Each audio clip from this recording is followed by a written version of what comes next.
আমি নীলাঞ্জনা সান্যাল। আমি কলকাতা বিশ্ববিদ্যালয়ের প্রাক্তন অধ্যাপিকা, একসময় বিভাগীয় প্রধান। আমি একজন মনঃসমীক্ষক। আমি প্রাক্তন president of Indian psychoanalytical society. আমি মানুষের মন নিয়ে কাজ করি, তাই আমার পার্সোনাল চেম্বার আছে। আমি সেখানে বিভিন্ন রকম মানসিক অসুবিধে সম্পন্ন, মানসিক রোগ সম্পন্ন মানুষকে নিয়ে কথা বলে তাদের বোঝানোর কাজ করি।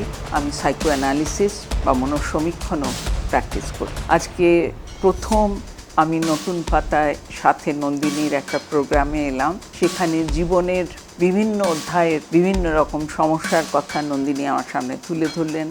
আমার সাধ্যমতো সেগুলোকে বোঝানোর জন্য কিছু উত্তর দিলাম। যদি সেগুলো শুনে কারোর নিজের ভেতরে কোনো রকম মানসিক চেতনা তৈরি হয়, সেই চেতনার আলো সেই ব্যক্তিত্বকেও সমৃদ্ধ করবে, আশেপাশের মানুষের উপরেও সে আলো ছড়িয়ে পড়বে।